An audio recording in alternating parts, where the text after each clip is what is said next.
Steelman. One of the most important, if not the most important, conversation and argumentation tactic to learn and embody in your essence. Of course, emotional intelligence. This is embedded in emotional intelligence for me. This is embedded in intellectual discourse.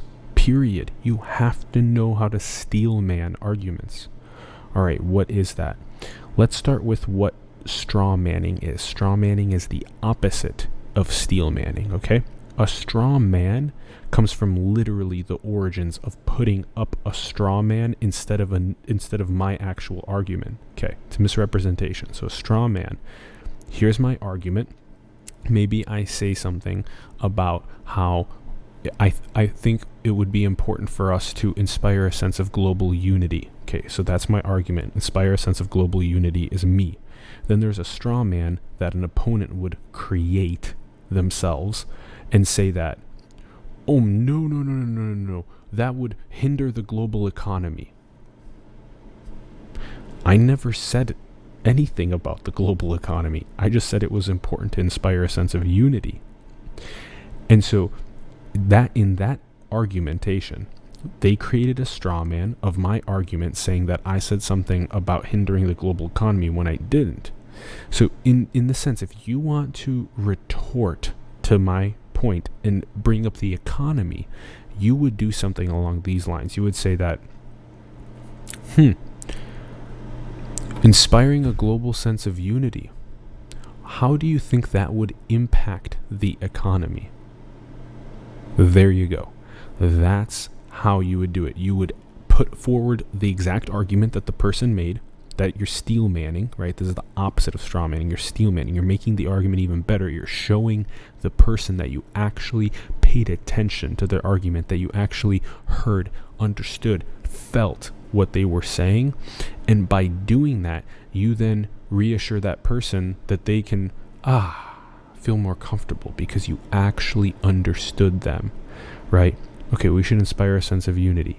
And then the person retorts, a sense of unity inspired. How do you think that would affect the global economy, right? So by doing that, they understood you, right? They brought up your point, they steelmanned your point, and then they asked a question on top of it. Now, it's difficult. How would it affect the global economy, right? Where would conversation go there?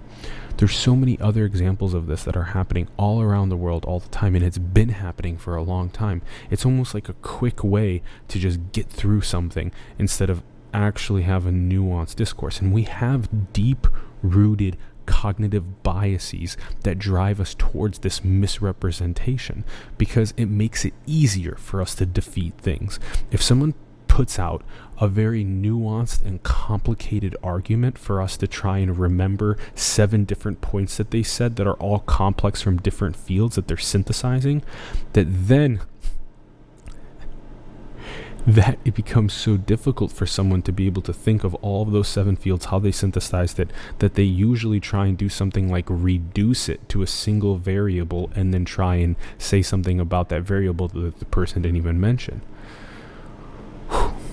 So we got to remember that if someone's laying out a complex, nuanced argument, practice retaining the most important aspects of it, even practice writing it down. Like, this is why I've been parsing people speaking, parsing videos, parsing conversations for key points. We all do it, but sometimes it slips and then we strawman. But if you parse more frequently for the key points and then you try and paraphrase those key points that someone said, can you really remember the 7 fields that someone synthesized into a key point?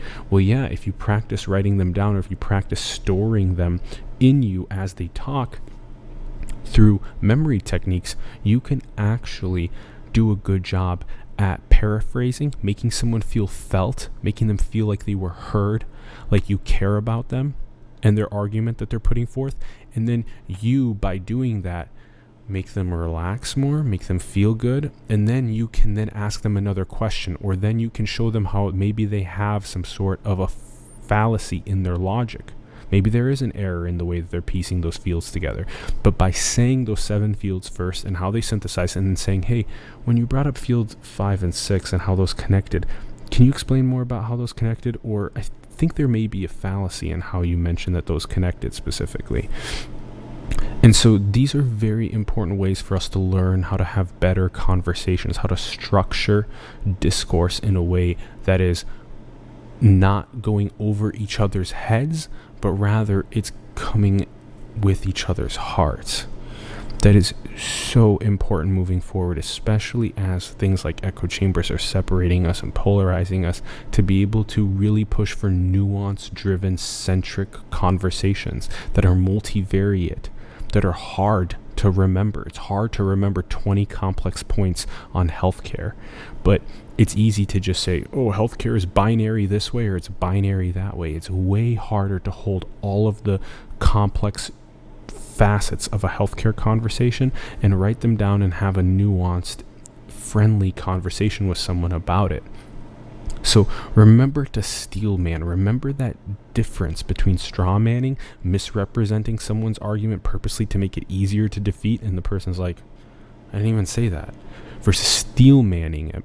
And call people out when they straw man, to explain to them what straw manning is and to help teach them. And on steel manning, practice doing that more often and practice sharing steel manning more often with more people.